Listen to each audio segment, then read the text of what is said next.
Hello dear, welcome to Castle Campus. आज हम दो कंसेप्ट देखेंगे जो कि कार्नोट साइकिल पे बेस्ड होंगे टू सॉल्व द न्यूमेरिकल। मतलब कि कार्नोट साइकिल पे बेस्ड न्यूमेरिकल आते हैं उनके लिए ये कंसेप्ट बहुत ही इंपॉर्टेंट होंगे बिकॉज कंफ्यूजिंग क्वेश्चंस इस पे बहुत बार पूछे जाते हैं और बहुत बार पूछे गए हैं और पूछे जाएंगे भी। ठीक है, तो आप देख लो एक बार। जैसे कि पहला कंसेप्ट है कंसेप्ट नंबर 1, जिसमें कि हमें एक हीट इंजन दे रखा है जो कि दो टेम्परेचर लिमिट्स पे रिजर्वॉर है, एक हायर टेम्परेचर लिमिट पे एक लोअर टेम्परेचर लिमिट पे। ये इनसे इंटरेक्ट करके वर्क कर रहा है और वर्क आउटपुट दे रहा है। हीट सप्लाइड जो है 1000 किलो जूल है और वर्क आउटपुट ये इससे 400 किलो जूल निकाल रहा है, तो हीट रिजेक्ट हो जा रहा है 600 किलो जूल। और जो रिजर्वॉयर्स हैं वो 600 केल्विन और 300 केल्विन पे हैं। और आपसे पूछ रखा है कि the efficiency of engine is, तो दो ऑप्शन दे रखा है 40% 50%, नीचे देगा बोथ ऑफ दिस और चौथा देगा नॉन ऑफ दिस। ठीक है, इस टाइप से अगर ऑप्शन दें तो आप कैसे सॉल्व करोगे, कौन सा आंसर लगाओगे? अगर आप कार्नोट की एफिशिएंसी का फॉर्मूला लगाते हैं तो 1 माइनस TL अपॉन में TH होता है। अगर इससे निकालोगे तो 1 माइनस 300 अपॉन में 600 होगा, यानी कि 0.5% में निकालोगे तो आपका 50% ये आ जाएगा कार्नोट साइकिल का एफिशिएंसी, जो कि ऑप्शन नंबर बी में यहाँ पे दे रखा है ऑलरेडी।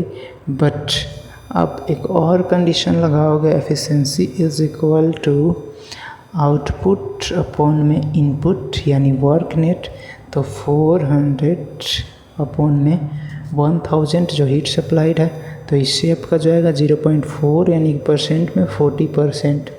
ठीक है, तो ये इस क्वेश्चन में कहीं पे बोल नहीं रखा कि ये आइडियल साइकिल है या फिर कार्नोट साइकिल को फॉलो करता है या फिर कार्नोट इंजन के सिमिलर है, तो कहीं अगर बता नहीं रखा तो आपका आंसर क्या होगा, 40% ही होगा। आंसर आप 40% ही टिक करोगे। और प्लस ये पॉसिबल साइकिल होगा बिकॉज ये जो हीट इंजन की एफिशिएंसी है जो इसमें दे रखा है वो लेस देन है एफिशिएंसी ऑफ कार्नोट इंजन या फिर कार्नोट साइकिल। ठीक है, इससे लेस ही होना चाहिए तभी ये पॉसिबल होगा। अगर ग्रेटर हो जाएगा एफिशिएंसी, मतलब अगर 50% से ज़्यादा हो जाता है इसकी एफिशिएंसी कैलकुलेट करने पे from by using formula efficiency is equal to output upon input, तो ये इम्पॉसिबल साइकिल हो जाता। तो इसको आप चेक करोगे, ठीक है, और आंसर जो दोगे ये 40% दोगे। हाँ, अगर ये बोल रखा था सिमिलर है कार्नोट साइकिल के तब 50% आंसर होता। जो दूसरा कंसेप्ट है इसमें ये बताएगा कि जैसे कि कोई एक हीट इंजन दे रखा है, दो टेम्परेचर लिमिट वाले रिजर्वॉयर के बीच में इंटरेक्ट कर रहा है और कुछ हीट सप्लाई हो रहा है, कुछ रिजेक्ट हो रहा है और कुछ वर्क ये प्रोड्यूस कर रहा है जो heat engine particular heat engine है।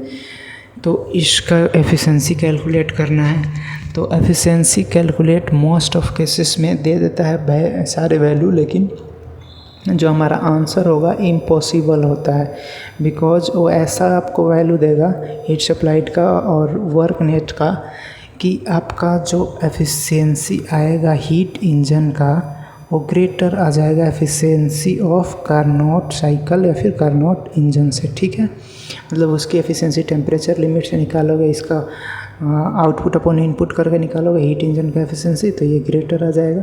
तो मोस्ट ऑफ केसेस में इम्पॉसिबल होता है, मतलब 90% चांस रहता है कि इम्पॉसिबल आपका आंसर होगा। एक बार आप चेक कर लेना फिर मारना। जो सेकंड कंसेप्ट है तो आप 3 यहाँ पे जो दे रखा है कंडीशन, इसको आप देख लो, याद कर लो, क्योंकि आपको अपने क्लॉसियस इनइक्वालिटी पढ़ लिया है लेक्चर्स में और ये एंट्रोपी चेंज ऑफ यूनिवर्स पढ़ लिया। अगर नहीं पढ़ा है तो आप जाके एक बार पढ़ लें लेक्चर्स में। तो आप जानते हैं कि रिवर्सिबल या फिर आइडियल साइकिल के लिए जो कि मैक्सिमम कार्नोट साइकिल का होता है उसमें cyclic integral of dq upon t equal to 0 होता है, एंट्रोपी चेंज ऑफ यूनिवर्स 0 होता है।